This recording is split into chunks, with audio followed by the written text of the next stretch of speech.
WSUN HD2, Holiday Tampa St. Pete. Live from the WeatherTight Windows studio. And now, back to the Johnny B. Show.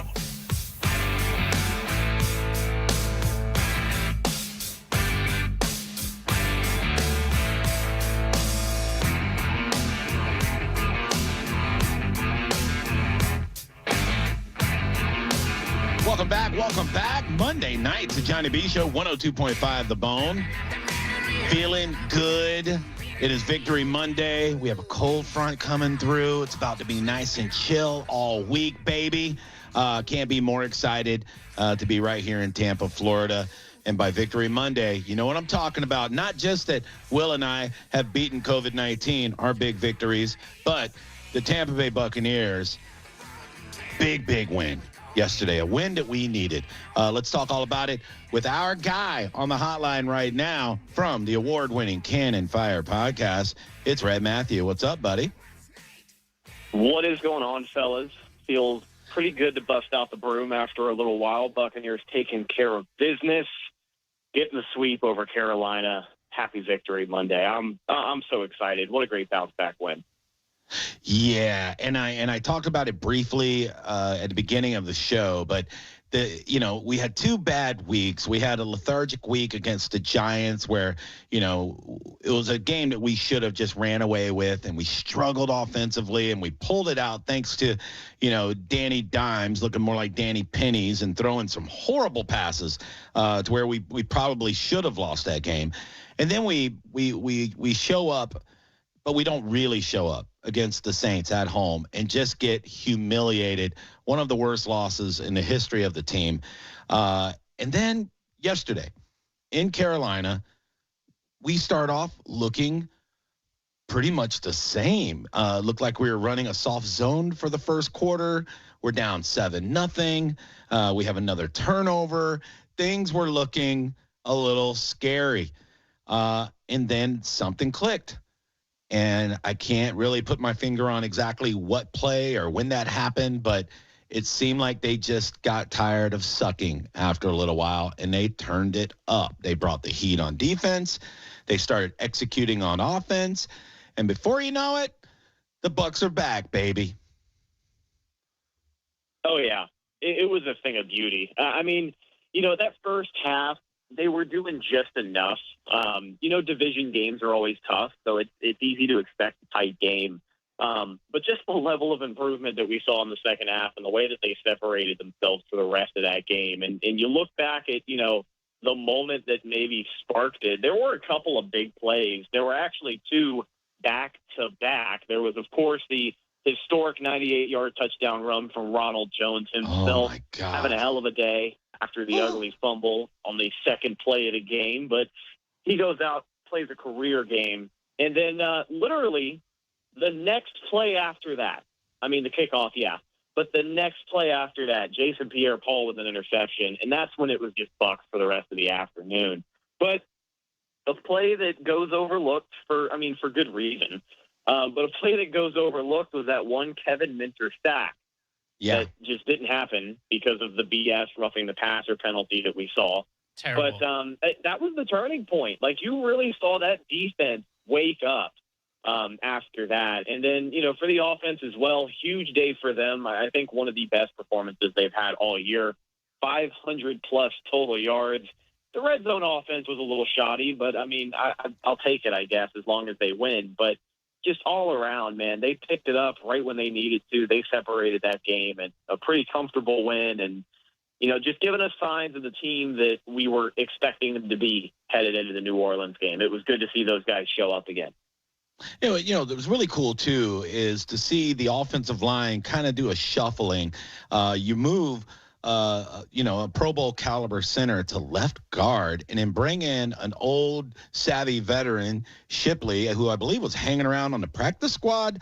But you bring him in, put him in Ryan Jensen's spot and say, hey, Ryan, we're going to put you over in Marpet's spot because last week didn't work out so well. And Ryan Jensen, he's just a guy that wants to eat, right? I don't think he really cares too much how it happens. He just loves pancakes And the guy's after pancakes. He wants to hurt people. He is just a man, So he did quite well at left guard. As a matter of fact, what kind of blew up on Twitter today, and I loved it, was they had like the kind of X's and O's kind of graph where they played it out, the running speeds of all the players on that 98-yard touchdown run. And you see every little player in little triangles and circles. And the little number 66, who's not little in real life, but on this animation, this dude is like the fourth one running towards the end zone behind 3 track stars.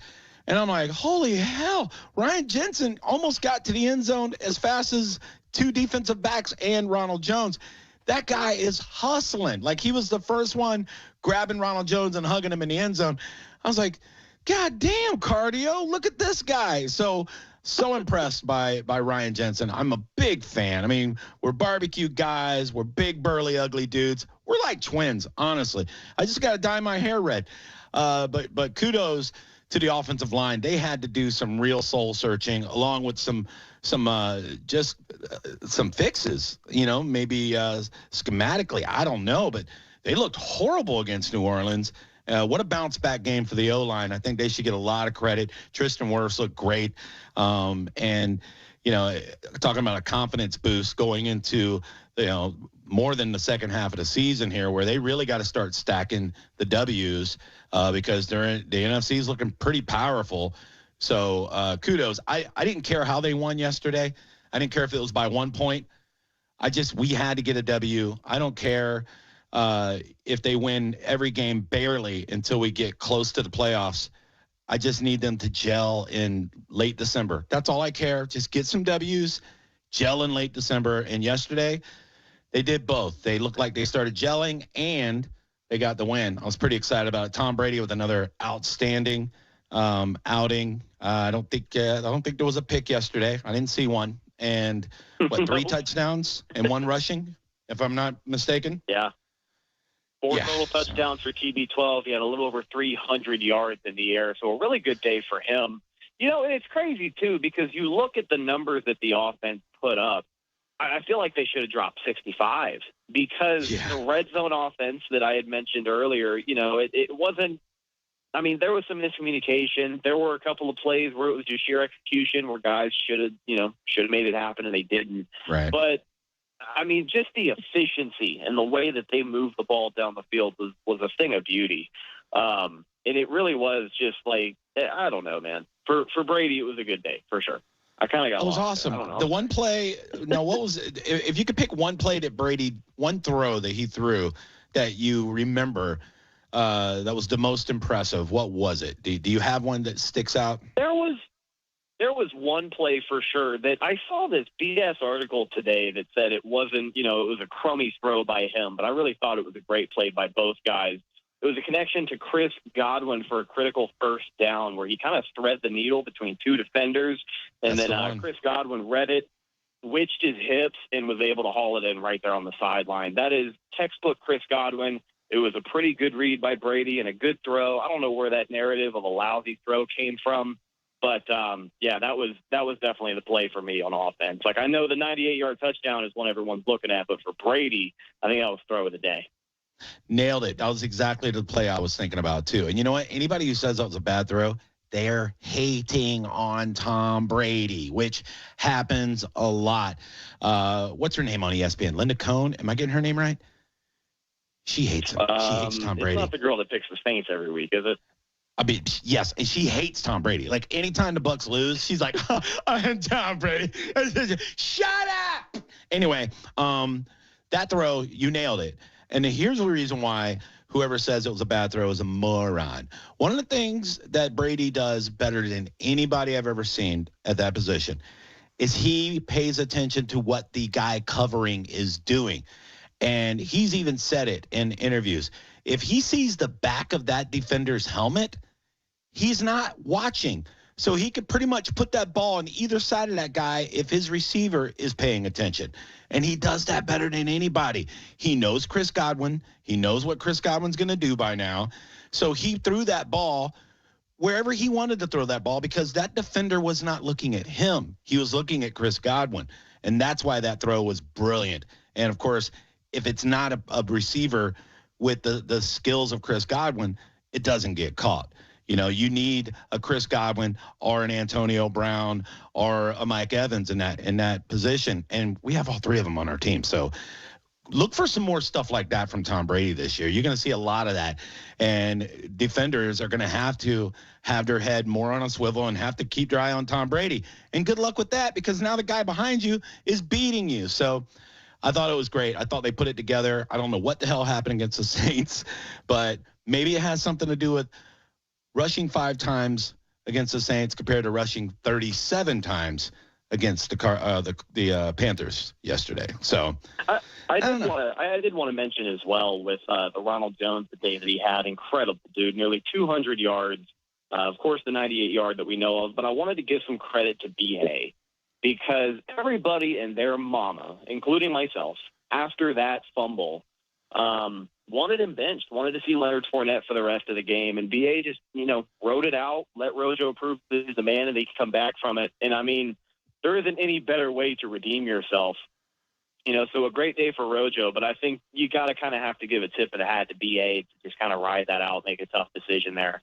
But it definitely paid off in the long run. And like you said, that rushing attack was huge. I mean, everything was working on offense. It took a little while. The first half was, hard-nosed football as we've seen.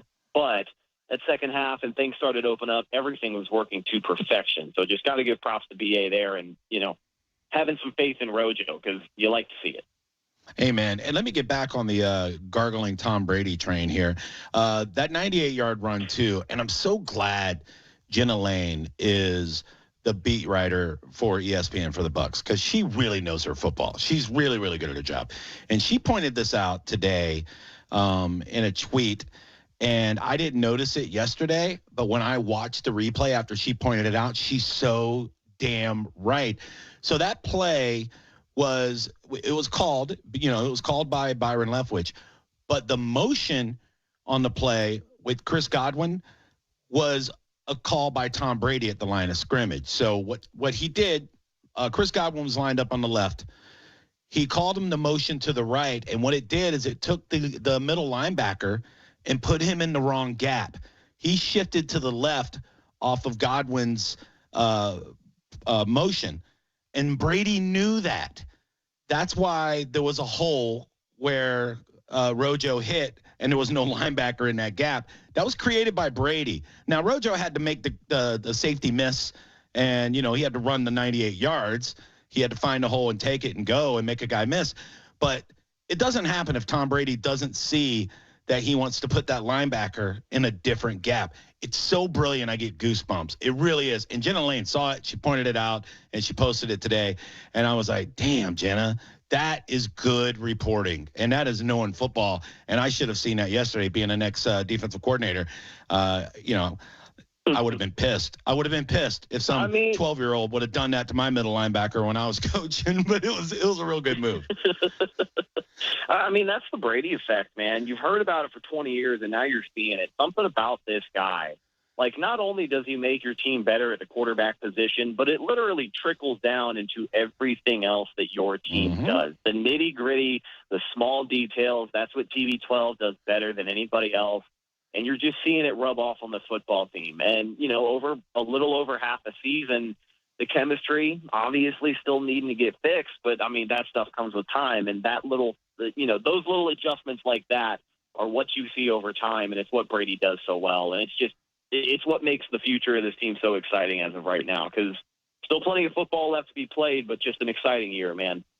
Yeah, we saw a lot more after the second quarter. We saw a lot more of what we love Todd Bowles to do on defense too, and that is put some crazy packages together, blitzing, stunts from all over the place, disguising blitzes. It looked way more like the Bucs defense against the Packers, and that's what we want to see. That's what I was screaming for against New Orleans.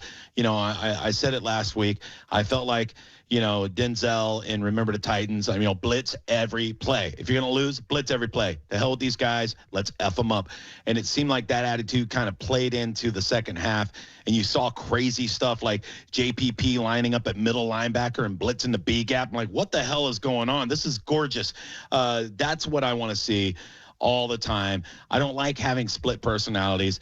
If you're going to be an aggressive, badass defense, be that the entire season. Live and die by that. And yesterday, when they ramped it up, is when we saw what the Bucs defense is really supposed to be. And they're still one of the top-ranked defenses in a lot of categories. So kudos to Todd Bowles for getting that imagery back, and really getting that vibe back. It does pump the team up, and it really helps the offense too when they see that we're out there, in kick-ass mode. We're not messing around in some drop zone. Nobody wants to see that. Nobody wants to see your team get picked apart. The offense is sitting on the edge of their heels waiting to get in and do something and watching teams go dink and dunk down the field on us. No.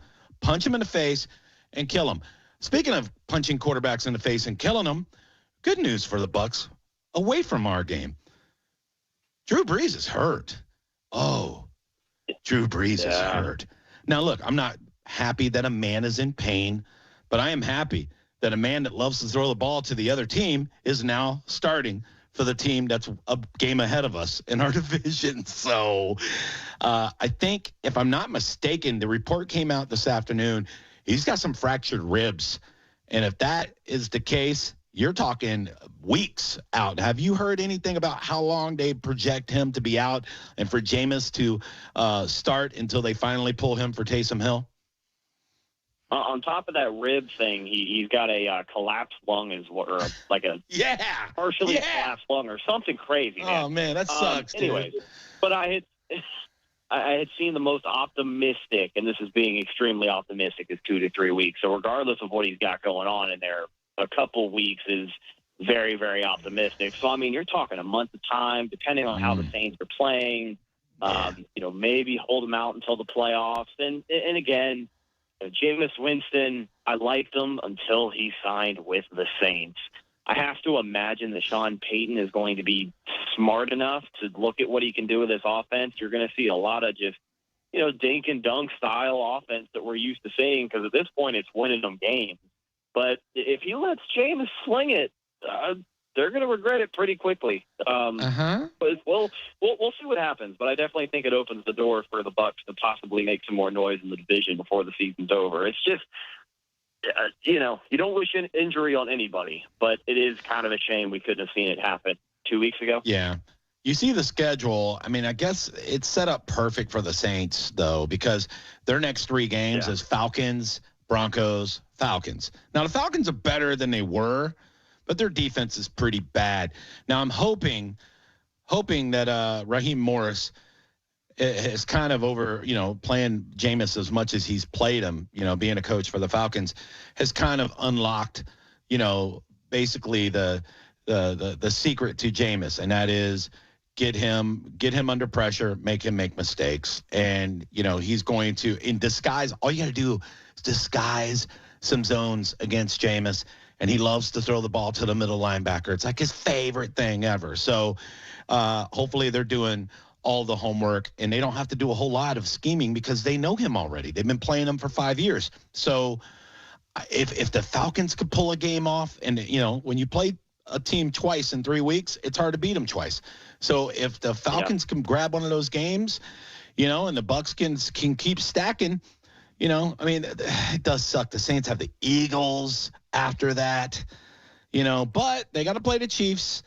Yeah, it looks like they only got one tough game the rest of the way. So we need Jameis to really step up and be the Jameis he was for us and just throw some games away. And that would be fantastic. So, all right, let's get to next week. We have the Rams on Monday Night Football. And I don't know if you saw what we're doing for practice this week, but I think I like it. So we've had a problem with primetime games, obviously. And BA came out last week and said, basically sounded like he was baffled by why this happens. And he said, look, we're having a hard time on game day. We get up and, we're ready to play in the daytime, and we play at night. We're not, we have to figure it out. So what they're doing this week, 3 days off of practice, and then they're going to practice night practices. I think Thursday and Friday are going to be night practices to get ready to play at night. Maybe it works. I don't know. But try something. And they are trying something. That shows a coaching staff that's like, we got to figure this out. Let's try to practice at night before we play the Rams. And I believe it is going to be a home game on Monday Night Football. Yeah. I mean, at least they're not ignoring it. The effort to make something happen and just kind of change up that schedule is definitely welcome. We had joked about this on the podcast a couple of weeks ago, but I legitimately never thought that it would be an actual option. But I mean, I am looking forward to it. I think you get these guys a little bit more prepped to just, I don't know, being more aware after 7 p.m. Something about it, I hope it translates. And it is a home game, Monday Night Football, and I believe we are rocking the pewters again. So Nice. far, undefeated in those new alternate uniforms, but we'll see how Monday night goes. And yeah, hopefully those night practices translate, because I don't know, something's got to give. But props to the coaches for just kind of being on top of it. Man, there's a listener that's listening right now, and I do appreciate him listening. He knows what good radio is. But, man, he is not happy. He just messaged me. He's a Saints fan, by the way. He just messaged me. I'm not going to say his name because I don't want people picking on him, but this is what he said. You're a dick dude. With the wrong "your." He says, mad your little pretty boy can't beat the true GOAT. And then I just responded, F that guy. I'm a Bucs fan. What do you want me to? What? You want me to root for Drew Brees? You want me to root for Jameis right now? Doing W dances in the locker room, jerk off. Anyway, I'm a Bucs fan, dude. I don't care if Jesus Christ himself was playing for the Saints. I'd be like, kill him again. Anyway, let's do our predictions for the Rams-Bucs game on Monday night. Will, what do you think, pal? Dude, I really don't know about this game. I know. What team are you gonna get? Are you gonna get the Rams? Just beat the Seahawks yesterday. Right. I know. Right. Oh, right, yeah, right. they took it to them. Yeah. Yeah. So they're coming off a high. We just struggle so bad on prime time and at night. I'm gonna go ahead and say that the Bucs win this game, but I am not confident about it at all. And I think it's going to be close. The Rams are a decent team. They've lost some games that they shouldn't have lost either, but beating Seattle last week is going to be a good momentum booster for them. But I'm going to say the Bucs do figure it out, and they come out with a win. And I'm going to say the score is going to be 24-21. Okay. All right. Who's the MVP? MVP is going to be Ronald Jones again. I think he has another 100-yard game. All right. Rhett? I look at the Rams this year, and honestly, they are playing way above the expectations I had for them. The last offseason, we were talking about how, this year they're really feeling the effects of selling out to go to the Super Bowl a couple of years back just to lose to Tom Brady. But they're playing some good football, and I think that they're one of the teams making noise in the NFC that people just aren't really talking about that much. With that being said, the Buccaneers have a tough game on their hands, and while I like the defense, and they definitely showed us some promise against Carolina, I think this is just another one of those games where the offense is going to have to really run it up to keep us in it. I do think the Buccaneers have the advantage on offense. We'll just kind of have to see. I don't know what happens on Monday night, but primetime not being our friend, and I guess a couple of other factors, the Rams playing well. It's hard for me to pick against these guys, but a close game. I got the Bucs on top, 28-25. All right. And who's your MVP? I am going to go Gronk. I think he has a really big day. Okay. They're going to attack him down the middle of the field, and a pair of touchdowns for big number 87. Man, this guy is not happy. He is going off right now on my Facebook Messenger, and I love it. This is so great. he's trying to hit me where it hurts. Like he's trying to find a way to hurt my feelings. He should talk about my weight soon. Anyway, he said, no, Dick, don't cheer when somebody has a collapsed lung. And Drew Garabo Live is good radio. This is B-list. And then I responded, now my feelings are very hurt. And then he said, I'm just kidding. I love you, Johnny. You're still a dick. I love you too, pal. And then I had another guy message at the same time. I'm an Atlanta fan. Die, Drew, die. I love you guys. You guys are the best. Oh, man. Oh, the B-holes are the best. Okay, my prediction for the Rams game. I think the Bucs are going to, boy, it's tough because it is prime time. Oh, it's tough. But I think they're going to ride this momentum from the second half. I also think that they're going to try their best to make a push to win this division, to get back into this division with Josh's baby's daddy, Drew Brees, on the sideline. I think the defense comes out and really comes after Goff because he does make mistakes. The Dolphins really exposed him a couple of weeks ago with pressure, and they beat him.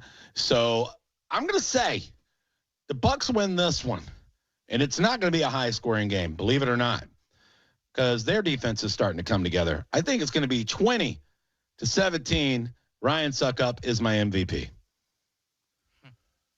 I like Suck Up, man. We got to come up with like an official nickname for him. Nope. If we say his name too much, he'll start missing. Let's not talk about him anymore. That's fair. Matter of fact, let's treat him like he's a Washington football team, and we're just going to call him the kicker. Okay? That's his name. That's it. I don't want to mess it. Dude, somebody started talking to me about him yesterday at the barbecue class. He was like, "Hey man, it looks like the Bucs got a kicker." I go, "Just stop, okay? Let's not do this. The game's playing right now. Could you not do this?" And he's like, "Oh yeah, my bad, dude." So yeah, I think one of the big parts of getting past the mental barrier of being a Bucs fan and your kicker lining up for a field goal is just moving past it, getting it out of your life, not thinking about it nearly as much. Every single week on the weekly checklist that we do for the podcast, on the preview shows, we would always have make your kicks. And we had like a big ceremony because we took it off the list and we just don't talk about it anymore. And it's one of those things where you just let it happen. You let fate take place and you don't get yourself so worked up about it. Because, he is playing pretty damn well. And that's what I'll say about that. Yeah. I mean, it's exciting that we still have football. In the middle of this pandemic. And, there was a lot of questions before the season started if we would ever even have a season. And, Will, I believe you were one of the ones that didn't believe the season was going to happen, right? I didn't know if it was going to last. I figured they would start it. I don't know if we're going to finish it. So we'll have to see what happens. I still kind of think that. I mean, with the way the numbers are spiking nationally, it seems like the numbers are still pretty low in the NFL. So, I think we're going to be okay. I think we're going to get through it. And they've even put in, contingency plans. The competition committee got with the NFL last week, and they're talking about if they have to add another playoff team, if we have to miss a game or two. So they got their crap together. They really kind of dropped the ball in the offseason, not putting plans together, a little better early, but they've done a good job, as a fluid situation throughout the season. And man, we're still getting good football, and there's still games with with fans in the stands. Not a lot, but some. And I have not been disappointed with the product this year at all. So I'm pretty happy about it. Even for the most part, the officiating hasn't been that bad. There's been some bad calls, but I don't know if you remember, like over the last 3 or 4 years, it was abysmal. Like it looked like it was going to kill football for a little while. So, I think it's been good so far this year, and it's nice to see our Bucs are 7-3. So, as much as the last 2 weeks hurt, and kind of a lot of people, bandwagon jumpers, were, getting at least 1 foot off the wagon. It's nice to see them bounce back, get that win. And, and a lot of promise. I mean, we're still in the thick of the playoff race. So if the playoff started tomorrow, I think we're the 4th seed, only because the Eagles get to be the 3rd seed at 3-5-1 because that division is hot garbage. So it's exciting, man. Rhett Matthew, tell everybody how they can find you and the Cannon Fire podcast. Yes, sir. So if you guys want to follow me on social media, Instagram and Twitter are both Redicus, RHETTAKUS. If you follow me, I will follow you back. And if you want to check out the podcast, it is the Cannon Fire podcast. You can find it with video on YouTube or anywhere else you download a podcast. And last but not least, you can also find it Facebook, Instagram, and Twitter. All of those are Cannon Fire podcast. So go check it out. Yeah, man. What jersey did you go with yesterday? I know you tweet out usually every week, a choice of like 3 jerseys. And for some reason, the fan base is really superstitious when it comes to your outfits.